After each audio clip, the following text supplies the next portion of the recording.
तो आज मैं प्रोजेक्टाइल मोशन के विषय में बात करूंगा, जिसमें प्रोजेक्टाइल का जो ग्राफ होता है वो जो क्वाड्रेटिक होता है, क्वाड्रेटिक रिलेशन का ग्राफ हमें कैसे बनाना है उसको आज मैं बताने की कोशिश करूंगा। तो यहाँ पे मैं सबसे पहले Y square equal to 4x लेता हूँ, जहाँ पर x proportional to y square हो जाएगा या y square proportional to x हो जाएगा। ऐसे में इस क्वाड्रेटिक इक्वेशन का जो वर्टेक्स होगा वो 0 0 से पास होता है, और सिंगल पावर चूंकि x है इसलिए इसका माउथ जो होगा x के तरफ ओपन होगा। तो इस तरह से अगर कोई इक्वेशन दिया हुआ है तो वाई स्क्वायर प्रोपोर्शनल x है या x स्क्वायर प्रोपोर्शनल y है तो उसका वर्टेक्स जो है ओरिजिन से पास होगा, 0 0 से पास होगा। लेकिन अगर हमारे पास कोई इक्वेशन सपोज करो ऐसे लिखा हुआ है y equal to x square minus 4x plus 6, तो इसका वर्टेक्स जो है ओरिजिन से पास नहीं होगा। जैसा कि हमने ऑलरेडी इसको बना रखा है, मैं इसको एक्सप्लेन कर रहा हूँ। तो y equal to x square minus 4x plus 6 का वर्टेक्स ओरिजिन से नहीं पास हो रहा है, इससे पास हो रहा है। तो कैसे हम वर्टेक्स इसका प्राप्त करेंगे इसको हम लोग देखते हैं, तब जाकर के दूसरे जो इक्वेशन हमें मिलेंगे क्वाड्रेटिक इक्वेशन के जो प्रोजेक्टाइल मोशन में हम लोग पढ़ते हैं, तो उसको अच्छे से हम लोग ट्रेस कर पाएंगे, बना पाएंगे उसका ग्राफ और उसके ग्राफ को समझ पाएंगे। तो हम क्या करेंगे, इस इक्वेशन को y equal to ax square plus bx plus c से कंपेयर करेंगे। जब हम इसको इससे कंपेयर कर रहे हैं तो हम देख पा रहे हैं कि यहाँ पर a की वैल्यू 1 है, क्योंकि x स्क्वायर का कोफिशिएंट 1 है और x का कोफिशिएंट यहाँ पर -4 है और c यहाँ पर 6 के बराबर आ रहा है। ऐसे में इस प्रकार की इक्वेशन का जो कि पैराबोलिक है इन नेचर, बट उसका वर्टेक्स का x कोऑर्डिनेट प्राप्त करने के लिए हम -b/2a लेते हैं। तो यहाँ पर माइनस ऑलरेडी है और b की वैल्यू -4 है, तो यहाँ पर माइनस इंटू -4/2a की वैल्यू 1 लेंगे और इसको सॉल्व करेंगे तो 4/2 हुआ, जो कि 2 के बराबर वर्टेक्स का x कोऑर्डिनेट प्राप्त हुआ। अब हम वर्टेक्स का x कोऑर्डिनेट प्राप्त कर चुके हैं यहाँ पर x इक्वल टू 2 पर। अब हम कितना y की वैल्यू होगा ये प्राप्त करने के लिए इस इक्वेशन में x इक्वल टू 2 पुट करेंगे। तो इस इक्वेशन में x इक्वल टू 2 पुट करते हैं तो y equal to x square minus 4x plus 6 से यहाँ पर हम देख पा रहे हैं कि y की वैल्यू 2 का स्क्वायर माइनस 4 इंटू 2 प्लस 6 मिल रहा है। तो इसको जब हम सॉल्व करेंगे तो यहाँ पर y की वैल्यू 2 प्राप्त होगा। तो इस प्रकार इस वर्टेक्स का कोऑर्डिनेट हो गया 2 2। अब हमें ये देखना है कि ये जो क्वाड्रेटिक इक्वेशन का पैराबोलिक ग्राफ है इसका माउथ ऊपर की तरफ होगा या नीचे की तरफ होगा। तो ऐसे में हमें यहाँ पर जो कंपेयरिंग यहाँ पर किए हुए हैं उसमें देखते हैं कि जो एक्स स्क्वायर है डबल पावर का जो वेरिएबल है उसका कोफिशिएंट पॉजिटिव आ रहा है या निगेटिव आ रहा है। तो यहाँ पर हम देख पा रहे हैं कि इसका एक्स स्क्वायर का जो कोफिशिएंट है वो पॉजिटिव आ रहा है, इसलिए इसका माउथ जो है पॉजिटिव वाई के डायरेक्शन में होगा।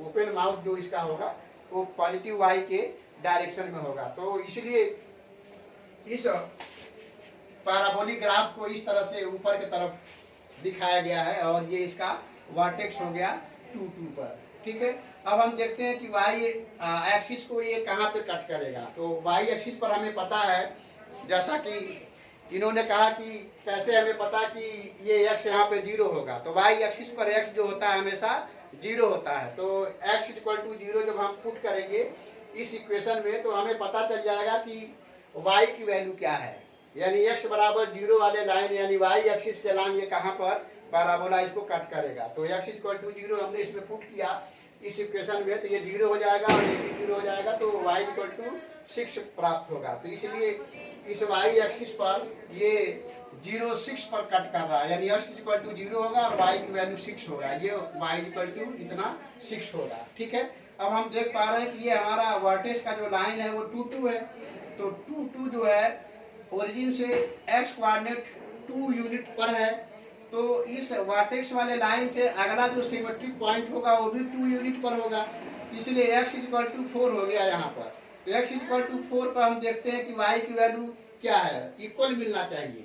तो y x इक्वल टू 4 इस इक्वेशन में रख के हम सॉल्व करते हैं। तो यहाँ पर हमने रखा है, तो आप लोग देख पा रहे हैं कि y की वैल्यू 1 मोर यहाँ पर 6 प्राप्त हो रहा है। इस प्रकार ये सिमेट्रिकल पैराबोला है तो इसलिए x इक्वल टू 0 पर y की वैल्यू 6 प्राप्त हुआ, और यहाँ से 4 यूनिट पर x इक्वल टू 4 यूनिट पर y वंस मोर 6 प्राप्त हुआ। तो इसलिए x कोऑर्डिनेट केवल वैरी कर रहा है, y कोऑर्डिनेट हम देख पा रहे हैं कि वैरी नहीं कर रहा है। 6 यहाँ पर है तो यहाँ पर भी 6 है, इसलिए ये साबित हो रहा है कि ये सिमेट्रिक पैराबोला बन रहा है। तो इस प्रकार ऐसे इक्वेशंस का हम इस तरह से ग्राफ बना पाएंगे, और इसका एप्लीकेशन जब हम लोग प्रोजेक्टाइल मोशन में डिफरेंट क्वाड्रेटिक इक्वेशन जो कि प्रोजेक्टाइल इन नेचर होता है उसका ग्राफ हम डिसाइड कर पाएंगे कि वो किस तरह से होगा। ओरिजिन से पास करेगा, उसका वर्टेक्स नहीं पास करेगा, और अगर ओरिजिन से उसका वर्टेक्स नहीं पास करता है तो वाई एक्सिस या एक्स एक्सिस को कहाँ कट करेगा। तो हम समझते हैं आप लोगों को ये चीज़ें काफ़ी अच्छे से समझ में आया होगा। अब हम सीधे इसको रिलेट करते हैं प्रोजेक्टाइल मोशन की इक्वेशन से। तो आइए देखते हैं उसको कैसे हम लोग उसका ग्राफ प्लॉट करेंगे। तो प्रोजेक्टाइल मोशन में हम लोग डिस्प्लेसमेंट टाइम ग्राफ जनरली लिखते हैं। हॉरिजॉन्टल प्रोजेक्टाइल मोशन में डिस्प्लेसमेंट टाइम ग्राफ होता है s equal to ut minus half gt square.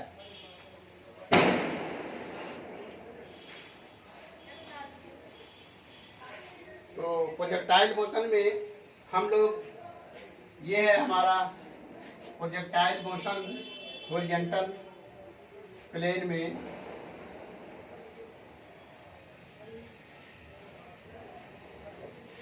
ये हो गया हमारा y एक्सिस जिधर हम s लेते हैं, और ये हो गया x एक्सिस जिधर हम टाइम लेते हैं। तो अगर किसी वस्तु को हमने किसी ऑब्जेक्ट को ऐसे प्रोजेक्ट किया v वेलोसिटी से थीटा एंगल पर, तो इसका डिस्प्लेसमेंट का इक्वेशन हम यहाँ पर लिखते हैं। ये हमारा ओरिजिन हो गया।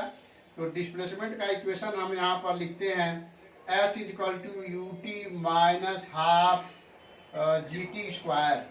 ठीक है, तो यहाँ पर हम देख पा रहे हैं कि ये डिस्प्लेसमेंट s और टाइम में क्वाड्रेटिक इक्वेशन है, इसलिए इसका ग्राफ जो होगा पैराबोलिक होगा, क्वाड्रेटिक नेचर होने के कारण। तो इसको हम s इक्वल टू यहाँ पर लिखेंगे minus half gt square plus u into T. तो हम देख पा रहे हैं कि t यहाँ डबल पावर का है, तो इसको कंपेयर करेंगे y equal to a x square plus b x plus c से। तो यहाँ पर हम देख पा रहे हैं कि a की वैल्यू आ रहा है, जब हम कंपेयर करेंगे तो a की वैल्यू आ गया -1/2 g जो कि निगेटिव है, और b की वैल्यू प्राप्त होगा जब कंपेयर करेंगे तो b की वैल्यू जो है u प्राप्त हुआ। x t के करस्पॉन्डिंग है और s जो है y के करस्पॉन्डिंग है। तो यहाँ b की वैल्यू u प्राप्त हुआ, और c की वैल्यू 0 है। यहाँ पर c की वैल्यू 0 है।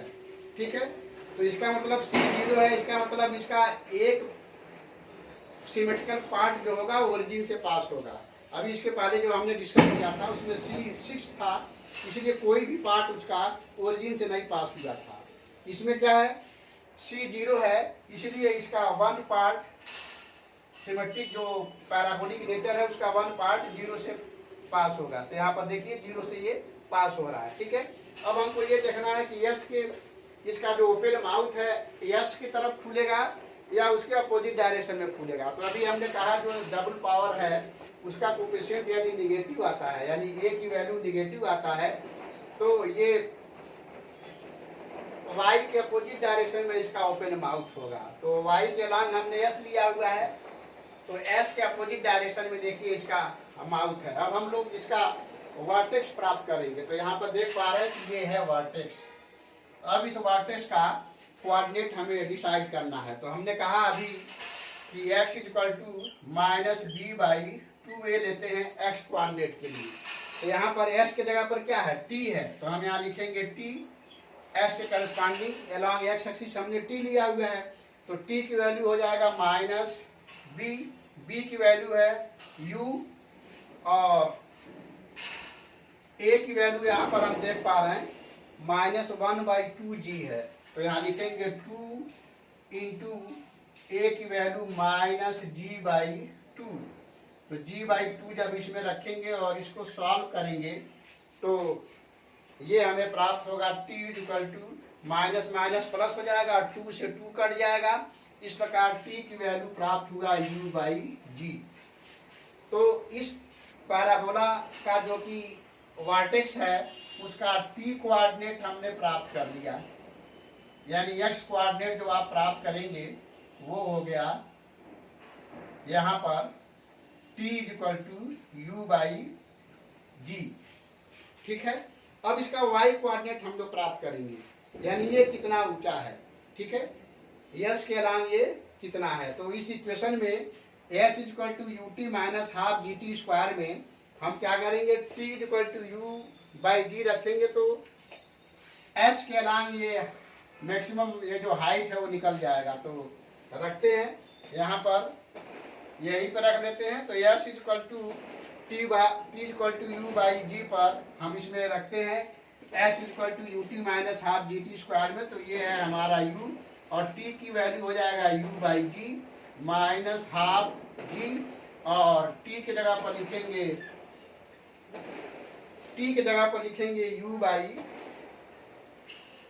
u/g। तो इसका स्क्वायर हो जाएगा ये। ठीक है। अब इसको जब हम सॉल्व करेंगे तो ये मिलेगा s इक्वल टू u²/g, और ये हो जाएगा u²/2g, u²/2g, क्योंकि नीचे g² आएगा, एक g उससे कैंसिल हो जाएगा। अब जब फिर इसको सॉल्व करेंगे तो ये मिलेगा u²/2g। अब हम आपको बताना चाहेंगे कि जितना टाइम यहाँ से वर्टेक्स तक पहुँचने में प्रोजेक्टाइल को लगा तो ये टाइम है u/g, उतना ही टाइम वर्टेक्स से ग्राउंड तक आने में लगेगा। इसलिए ये जो वैल्यू होगा कैपिटल T कहलाता है फ्लाइट टाइम, और इसका 2 टाइम हो जाएगा। तो ये हो जाएगा 2u/g। वैसे भी वर्टेक्स वाले पॉइंट से, ओरिजिन से जो दूरी ये होती है वही वर्टेक्स वाले लाइन से आगे की दूरी होती है, क्योंकि पैराबोला सिमेट्रिक होता है। इस प्रकार इसका कोऑर्डिनेट हो गया u/g, और s के अलांग जो हाइट है वो हो जाएगा u²/2g।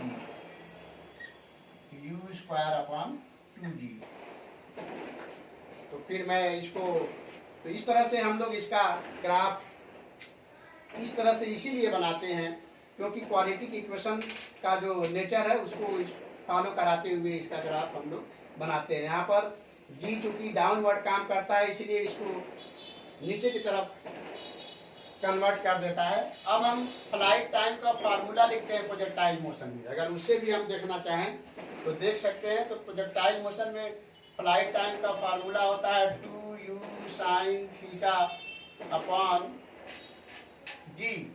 If theta equal to 90 degree, तो ऐसे में t मैक्स का जो वैल्यू होता है वो हो जाएगा 2u/g। तो देखिए यहाँ पर ये 2u/g मैच कर गया। अब अगर आप हाइट लिखना चाहोगे तो हाइट की वैल्यू होता है u² sin² θ/2g। तो थीटा 90 डिग्री के केस में h इक्वल टू u²/2g। तो यहाँ पर देखो h इक्वल टू u²/2g आ गया। इस तरह से इस प्रोजेक्टाइल मोशन में जो क्वाड्रेटिक इक्वेशन यानी ट्राजेक्टरी जो प्रोजेक्टाइल मोशन का होता है वो पैराबोलिक इन नेचर होता है, और उसका वर्टेक्स u/g और u²/2g इससे भी मैच हो रहा है, जो कि हम लोग फिजिक्स में प्रोजेक्टाइल मोशन में पढ़ते हैं। तो हम समझते हैं ये काफ़ी अच्छे से आप लोगों को समझ में आया होगा। फिर इसी तरह के और क्वेश्चंस को मैं नेक्स्ट वीडियो में डिस्कस करूंगा। फिर मिलते हैं नेक्स्ट वीडियो में, तब तक के लिए थैंक यू।